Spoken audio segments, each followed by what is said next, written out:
오늘 저는 모성에 넘치는 바다의 수제 낙지라는 주제로 여러분께 낙지에 대해서 몇 가지 흥미로운 이야기들을 들려드리겠습니다. 여러분들께서는 낙지라고 하면 무엇이 생각나시나요? 산낙지, 낙지볶음, 또 연포탕, 낙지호롱. 아마 가장 먼저 생각나는 것은 맛있는 요리일 것입니다. 그 밖에도 다리가 여러 개 달렸고 이상하게 생긴 외계인 같다든지, 아니면 흐물흐물한 연체동물이라든지, 아니면 빨판이 있으니까 먹을 때 조심하지 않으면 질식할 수 있다, 이런 생각도 나실 것이고, 또 다리를 잘라서 맛있게 이렇게 잘라서 양념을 해놨는데 꿈틀꿈틀거려서 좀 징그럽기도 하고 신기하기도 했던 그런 기억들이 생각나실 것 같습니다. 지금 이 지도에서 낙지가 사는 곳을 색깔로 표시를 한 것인데, 보시면 우리나라와 중국과 일본 이렇게 북서태평양 연안에서 보통 낙지가 살고 있습니다. 낙지는 갯벌에서도 살고 있고요, 좀 더 먼 바다에서도 살고 있는데, 우리는 늘 익숙하게 먹는 수산물이지만 사실 전 세계적인 관점에서 봤을 때는 이 낙지는 동북아 지역에서만 서식하고 있는 나름 우리나라의 고유의 해양생물 자원입니다. 낙지를 우리나라에서는 그냥 낙지라고 부르지만 낙지의 공식적인 학명은 악토푸스 마이너라는 이름을 가지고 있습니다. 이 낙지는 다리가 8개 있는 다른 동물들과 가까운 친척 관계입니다. 여러분들도 잘 알고 계시는 쭈꾸미, 참문어, 대문어 이런 것들이 모두 낙지와 가까운 친척벌입니다.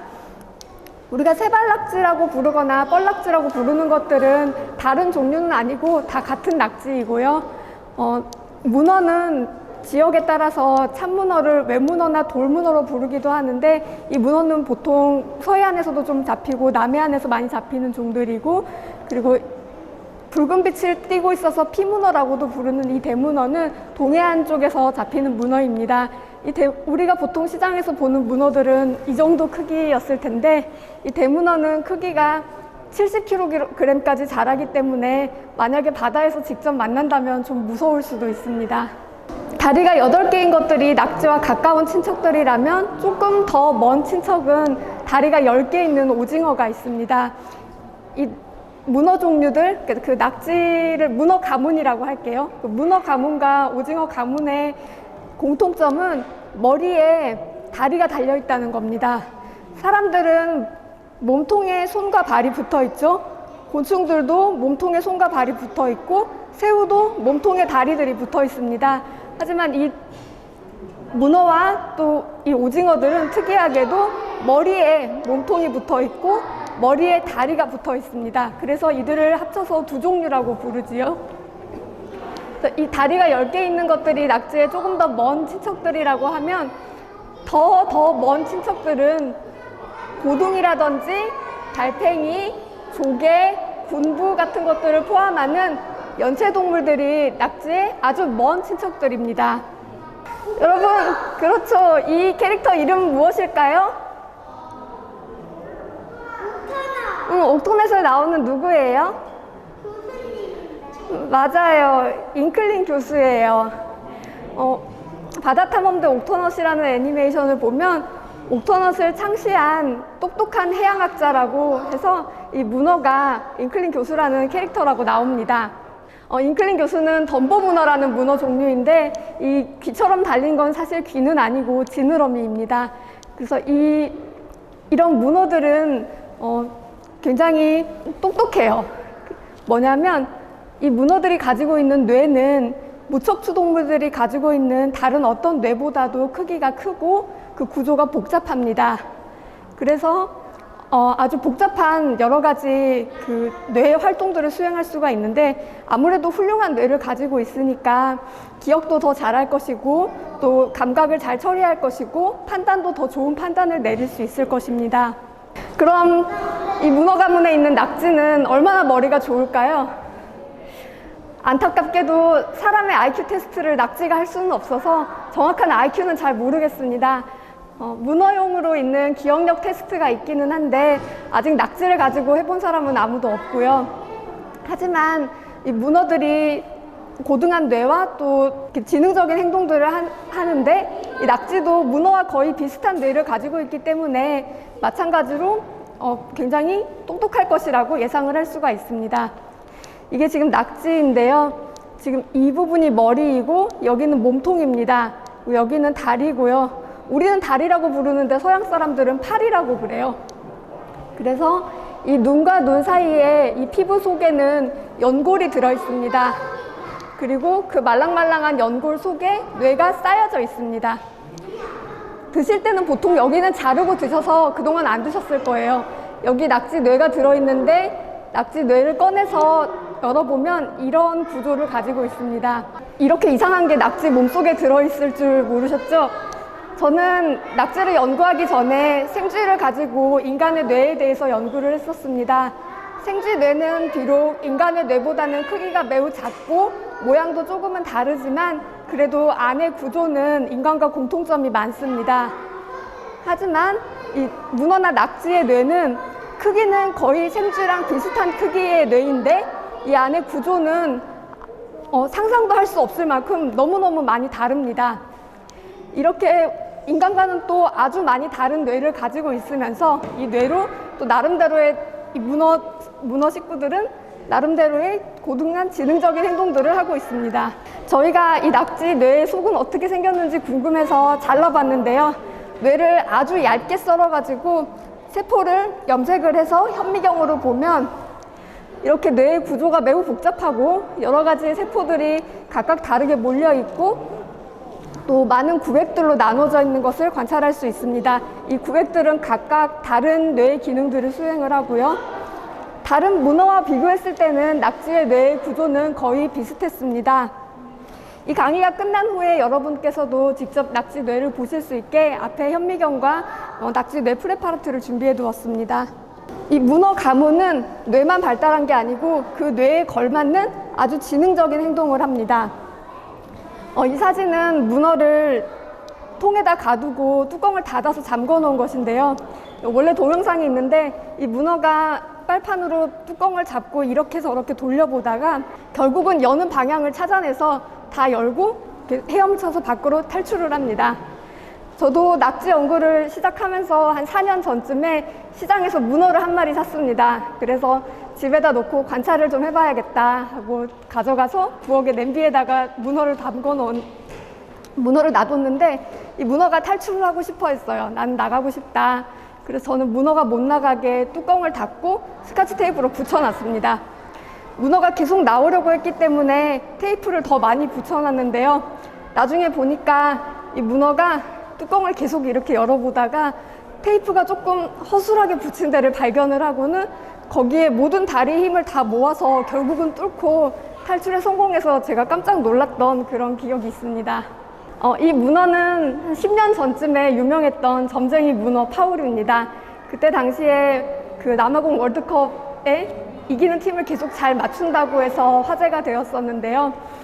이때 이 문어는 각 나라의 국기가 그려져 있는 이런 통 안에다가 먹이를 놔뒀을 때 이 문어가 어떤 통을 열어서 먹이를 먹는지를 가지고 이기는 통을 예측을 한다고 했었는데 그 당시에 여러 번 잘 맞춰가지고 굉장히 이슈가 됐었어요. 근데 실제로 이 문어가 미래를 예측하는 것은 아니고 이런 국기의 모양을 기억을 해서 이렇게 선택하는 걸 자꾸 같은 걸 선택하는 그런 행동을 보였던 것입니다. 이렇게 문어는 또 이렇게 좋은 기억력을 가지고 있습니다. 이 문어는 열대지방에 사는 핏줄 문어라는 문어입니다. 이 문어가 사는 곳은 바다 속에 이렇게 모래밭이에요. 그리고 숨을 만한 커다란 바위가 거의 없습니다. 하지만 적이 나타나면 또 숨어야 하고 하니까 이 문어는 지금 같은 문어인데 보통 문어들이 좀 화가 나거나 좀 긴장하면 색깔이 진해지는 그렇게 변화를 보이는데요. 이 문어는 코코넛 껍질을 2개 가져다가 자기의 은신처를 만들었습니다. 그래서 이 코코넛 2개 사이에 이렇게 들어가가지고 밖을 보고 탐색을 하기도 하고 또 적이 나타나면 속으로 숨기도 하고 어딘가 이동을 해야 되면 이 코코넛 껍질을 포개서 소중하게 들고 가는 그런 행동을 보였습니다. 이렇게 도구를 쓸 수 있다고 해서 유명해졌는데 그래서 이 원래 이름은 핏줄 문어였지만 코코넛 문어라는 이름으로 더 잘 알려지게 되었습니다. 이것도 문어입니다. 문어인데 인도네시아에 사는 흉내 문어라는 문어인데, 이 문어는 여러 가지 물체와 다른 생물의 모양으로 한 40가지 정도로 변신을 할 수가 있습니다. 지금 첫 번째 변신한 모양은 넙치 흉내를 내고 있는 겁니다. 비슷한가요? 넙치 흉내를 내고 있고, 지금 같은 문어인데 이번에는 바다 뱀의 흉내를 내고 있는 겁니다. 아주 100% 똑같다고 할 수는 없지만, 그래도 이 먹고 먹히는 급박한 상황에서는 그래도 좀 서로 갑자기 이렇게 속을 수 있을 정도? 그럴듯한 그런 변신 능력을 가지고 있습니다. 여기 보시면 갑자기 문어가 됩니다. 문어는 좀 전에 흉내 문어처럼 모양의 몸의 자세를 가지고 모양을 만들 뿐만 아니라 주변 환경과 같게 몸의 색깔과 또 질감을 바꿀 수 있는 능력을 가지고 있습니다. 위장 능력이라고 하는데, 주변을 눈으로 보면서 대략 비슷하게 맞추고, 그리고 이제 가까이 있는 그 모양들을 다리에 있는 빛을 감각하는 수용체들을 이용해서 몸을 주변 환경과 거의 똑같게 이렇게 위장해냅니다.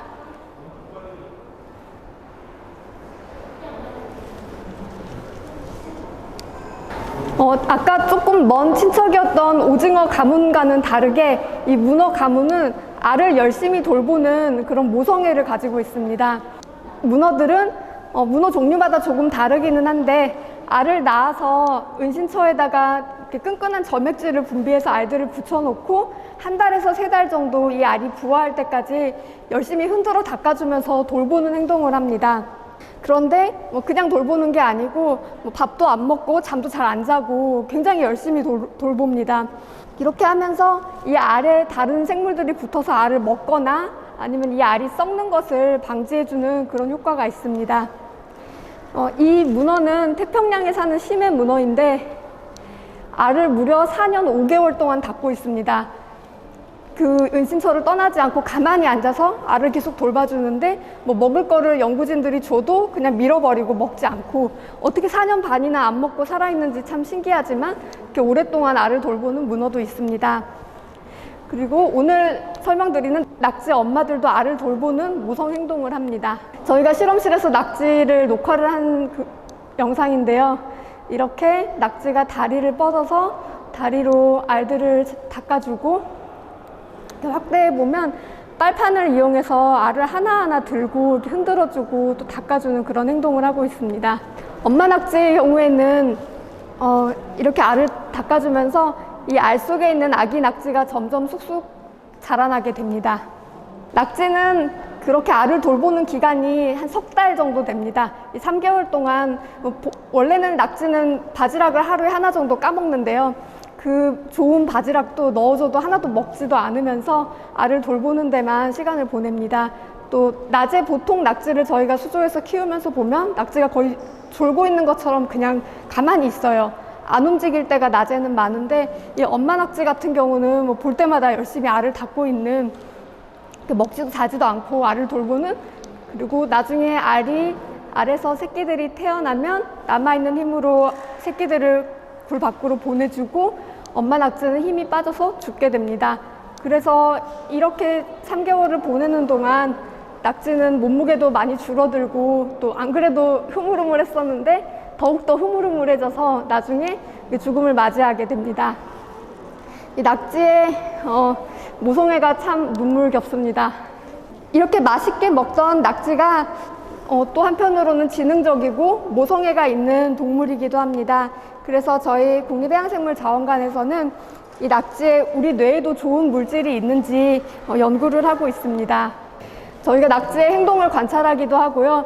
낙지의 유전자를 분석하기도 하고, 낙지 뇌에서 나오는 신호를 분석하기도 하고, 또 낙지에서 나온 물질을 실험동물에 주사해서 좋은 효과가 있는지 실험을 하기도 합니다.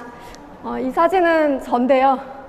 신안에 있는 자원조성연구소라는 곳이랑 공동 연구하면서 이 수조에서 키우고 있는 그 산란망 속에 있는 엄마 낙지를 수중 녹화하고 있는 모습입니다. 이런 연구들을 통해서 저희는 낙지 뇌 기능과 관련되어 있는 신경 조절 물질들을 발견을 해서 특허를 출원했고요. 또 뭐 우울증이나 뭐 다른 인간의 질병에 쓸 수 있는 가능성이 있는지 연구를 활발하게 진행을 하고 있습니다. 뭐 우울증 예방 신약 이런 것들은 뭐 한 해, 두 해 연구에서 금방 나오는 것들은 아니지만 뭐 앞으로 가야 할 길과 또 넘어야 할 산들이 되게 많지만 저희가 또 해양생물의 다양함과 잠재적인 가치에다가 저희 노력들을 쌓아가다 보면 언젠가는 정말 좋은 물질들을 찾아내는 날이 올 수 있을 거라고 기대합니다. 제가 오늘 준비해온 낙지 이야기는 여기까지입니다. 여러분께서 시큐리움을 관람하실 때 와, 이렇게 많은 생물들이 있구나, 이렇게 특이하게 생긴 것도 있구나, 이렇게 보통 생각하실 텐데 앞으로는 이 생물이 어떤 활용 가능성을 가지고 있을까, 여기 있는 어떤 생물 중에서 특효약이 나올 것인가, 이런 생각들도 한번 해보시는 것이 어떨까요? 지금까지 경청해 주셔서 감사합니다. 저는 국립해양생물자원관 조선미였습니다.